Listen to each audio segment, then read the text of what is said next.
Ada satu video yang dimana sangat menarik, yang dimana kemarin dia memotong-motong videonya Ustadz Khalid Basalamah lalu dikomentari, dan komentarnya berseberangan dengan penjelasan Ustadz Khalid. Ustadz Khalid menjelaskan A, dia mengomentari seolah-olah apa yang disampaikan Ustadz Khalid itu salah, padahal dia sendiri yang memutarbalikkan fakta setelah kita tonton video fullnya. Dan ini bukan cuma terjadi 1-2 kali teman-teman, beberapa videonya sedemikian rupa, seolah-olah orang-orang di Indonesia itu yang mereka tuduh-tuduh Wahabi tidak bisa bahasa Arab, tidak bisa baca Arab gundul gitu ya, padahal mereka semua juga kuliah ke Arab sana, belajar ke Arab sana, pastinya berbahasa Arab. Jangankan para ustadz yang kuliah ke Mekah Madinah, anak kecil yang hidup di Arab, kita nih, misalkan kita tinggal di Arab Saudi, punya anak, dan anak kita sehari-hari bergaul, sekolah dengan berbahasa Arab, ya gak perlu diajari lagi untuk berbahasa Arab. ما يعرف كلامي بس شوي يعرف كلامي. أنا تعلمت الرياضيات والعلوم والفنية والقرآن اللغتي نص. بتكلم عن صداقتنا أنا وعثمان وكيف يعني نقضي أوقاتنا معا.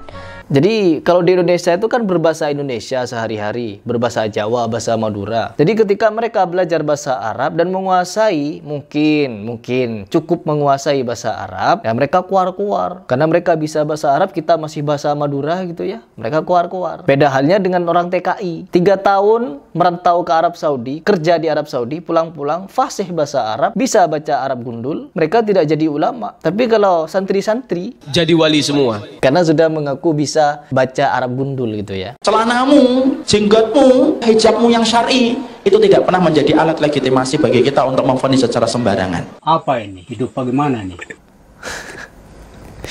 Padahal banyak TKI Indonesia yang gak pernah mondok, gak pernah ngaji, bahkan baca Al-Quran pun belepotan, tapi ketika merantau ke Arab, pulang-pulang bisa bahasa Arab, gak jadi ulama. Beda halnya dengan santri-santri, langsung gak bisa baca kitab, gak ngerti agama. Wih, tepuk tangan ya.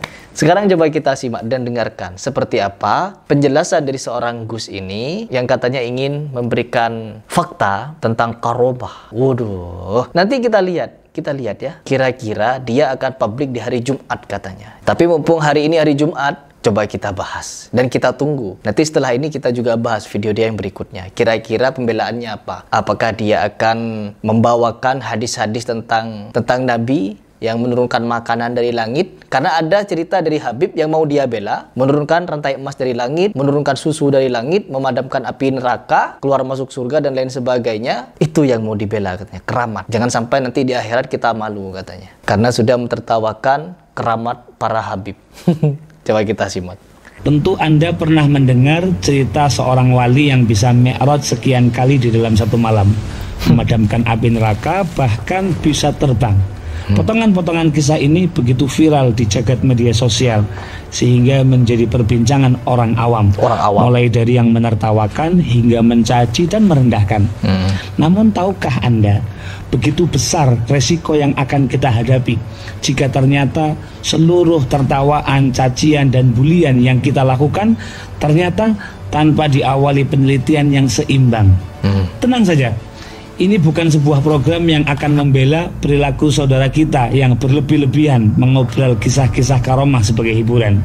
Tetapi perhatikan baik-baik, ini adalah program yang akan membuka mata kita lebar-lebar. Buka matanya lebar-lebar teman-teman. Rantai emas turun dari langit teman-teman. Turunan Al-Imam Syekh Habib Bakar bin Salim punya anak 13 jadi wali semua. Anaknya beliau 13 jadi wali semua. Ketika beliau meninggal, ini anaknya pamer keramat. Ayo siapa nih yang kira-kira gantiin Aba? Al-Hamid ngeluarin rantai emas dari langit.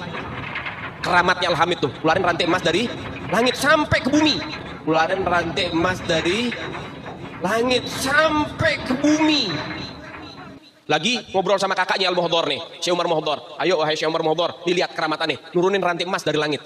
Sampai ke depan dia. Ini Habib Syekh Umar Muhdhar ketawa doang.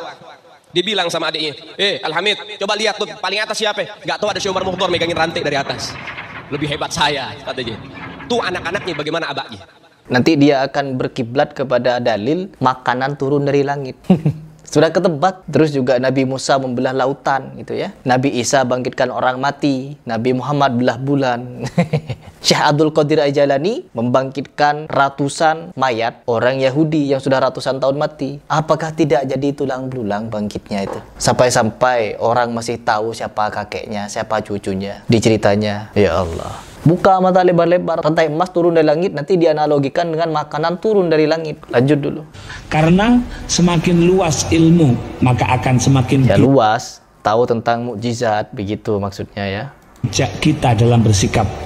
Program yang akan membentengi kita dan keluarga kita dari terjerumus ke dalam fitnah mencaci seorang muslim karena ketiadaan wawasan. Tiadaan wawasan ya teman-teman. Jadi yang punya wawasan cuma dia ini ya. Yang punya wawasan tentang karomah hanya beliau. Jadi semua ini yang tidak percaya pada khurafatnya para habaib, awam, nggak tahu apa-apa.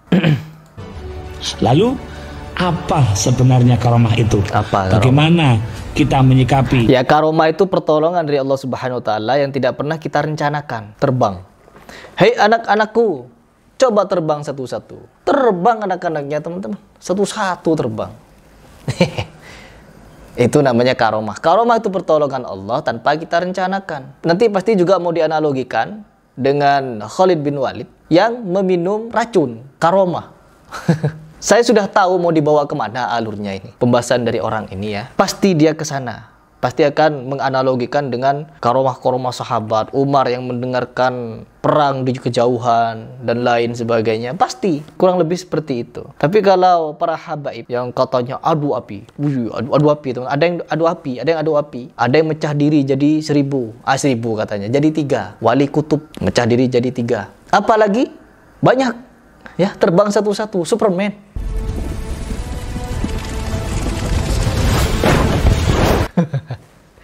Aduh ya Allah, gimana kita menyikapi? Lanjut dulu. Ketika ada seseorang bercerita tentang karomah, jangan langsung percaya, tapi mari kita buka fakta sebenarnya. Oke. Kita buka fakta sebenarnya ya. Tayang premier Jumat 14 Maret 2025 pukul 16. Ya sudah, nanti kita tunggu. Kira-kira dia akan membela karomah-karomah halu itu, cerita-cerita khurafat itu, atau dia akan membantah. Tapi arahnya ke sana memang, mau membantah. Karena sekubu teman-teman, sefaham gitu ya. Ya sudah, ya Gus Ajir ya. Kita tunggu videonya. Kita tunggu. Apakah dia akan menganalogikan dengan kisah-kisah yang saya sebut tadi, atau dia akan menyanggahnya. Wallahu a'lam bishawab. Kita tunggu video berikutnya.